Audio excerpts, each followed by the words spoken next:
Today my fiancé's lover showed up at my apartment.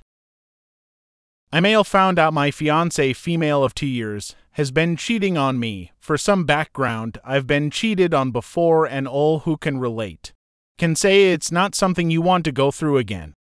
Through the 2.5 years we have been together, there has been 3 people who accused her of cheating, but not a single one could provide me with evidence. I'm the type of person who wants to have proof before verdict. I currently work out of town, 6 hours away from where I live, where her and her brother live with me, and get to come home for a week every couple of months. So I always have an understandable worry when I'm at work.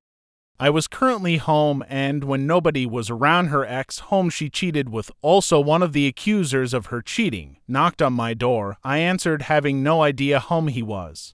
And he told me everything and gave me some stuff she left in his truck, and she had told him we broke up recently and hooked up one time. I told him to stay in his truck until she arrived home, then both confronted her. She tried every tactic in the book to try and play dumb, even going as far as to say her friend told him all that stuff so it sounded real, but I had more evidence than went inside and presented it, and she broke down, saying it only happened one time. Because she felt like I was cheating and was lonely, I told her I was done and I've been through this, and one time is enough for me, and told her to pack her shit and leave. She's unemployed and mooches off me for everything, and she broke down more, saying she's sorry and she'll make it up to me and it'll never happen again. But how do you gain that trust back? Like, I've put my life into this girl for the last couple of years. She broke down more after I said I don't want to hear it, then tried saying she was going to down a bottle of pills because I'm the only person she has or knows, and kept saying to give her a chance to prove she can change. She'll start going to therapy and seek couples therapy. At this point, as I see her laying asleep in my bed, I see nothing but disgust. Her brother had no idea what was going on, and he lives with us because they don't have other family to take care of him while he finishes his last year of high school. I just don't know if I can trust her ever again, and I've been through the try to commit suicide thing in the past, and I don't blame myself for their actions. Is there any getting over knowing she cheated in my mind? There's no doubt it was more than once. I'm not going to eat her out to everyone because I'm not the person to spread stuff after a breakup, but I'm just lost what to do. Story 2. Started dating a girl for 3 months. Turns out she had 2 boyfriends already. So this kind of absurd but intrusive story covers around 5 months of actions. First of all, I 18 male know this girl 18 female from our school. We shared some glances, but we didn't initiate anything, mainly because I was talking to someone already and I like to stay low, even in the talking stage. First she asked for my Insta and Facebook through a common friend of ours. After we stopped talking with this other girl, I decided to give it a shot. After 2 months of following me on Insta, she asked this friend to my Snap. This made me clear that she had interest. I texted her and we quickly became close to each other since we shared a hell of a lot of common interests.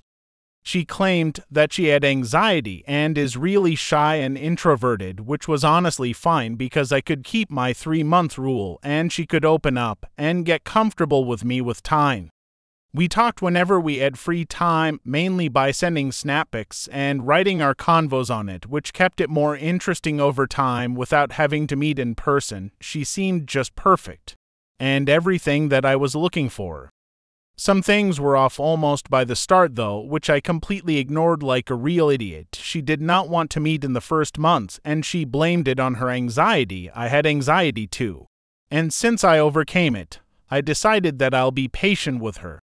It eventually developed into, and I can fix her attitude, which we all know how usually ends. She also posted some nasty gory shit on Tumblr and texts about self-sabotaging and things like this. I toughed her mental health is bad because of watching these things all day and spending way too much time on social media.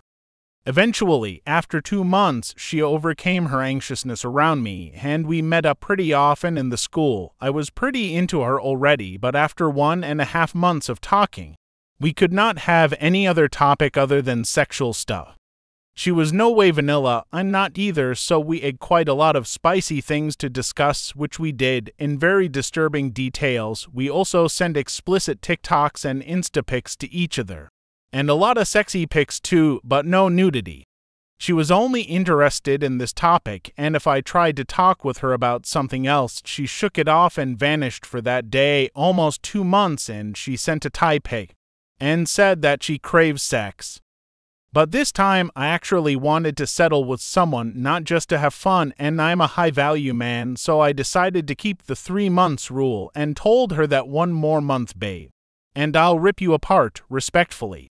But we have to be patient and have to be officially together. Now, after this, she gave mixed signals. Although she stated multiple times that she is only interested long-term.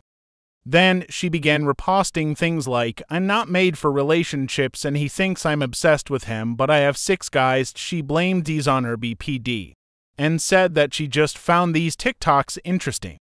Now, she is the typical obsessive girl with daddy issues, and as I mentioned, BPD. Sadly, I have something for these Delulu women, so detaching was hard. But I'm not someone who will tolerate disrespects, so we argued a lot.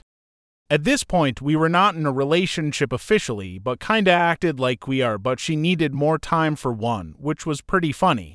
Because for a nice and profound sex, she was readier than ever. Also, there were rumors about her and her class having other dudes, which she claimed were false because she was almost virgin. What the hell does that even mean? I was so ready to leave at this point. She also had a guy friend who I once saw trying to hold her hand, and she was just there, enjoying the show. I told her that she can decide, him or me.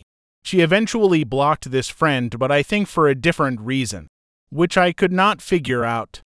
The breaking point was a day, 3 months in dating, when a friend of mine sent me a screenshot of her sitting in another dude's car, holding her hand, and with a quote like, "Forever together" or some shit. It was only her lower body that was visible, but we recognized her instantly. I didn't want to believe my eyes. Although I was already suspicious, I was not sad at all. I only felt terrible disgust and rage, but I was the one ignoring the red flags.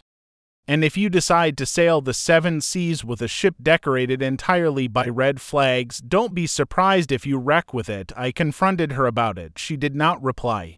So I was 100% sure it was her indeed. Turns out, after we were 1 month into the talking stage, she got with this dude, which she was seeing while being anxious to meet with me. But wait, it gets better. I found out from another friend of mine that she has a boyfriend of almost a year who she was seeing too. We were like an idiotic version of the 3 Musketeers. And remember the guy friend I mentioned earlier? It turns out that she sex chatted with him too, all those times when she was learning for college and working out. She was actually spending time entertaining 3 other dudes, and these are the ones I know about. God knows how many of us were there. I took some 40 screenshots, blocked her, and sent it to both of her boyfriends. As far as I know, the 1-year guy broke up with her, but the other one forgave her this little incident. Good for him, but once a cheater, always a cheater. Good luck on their relationship.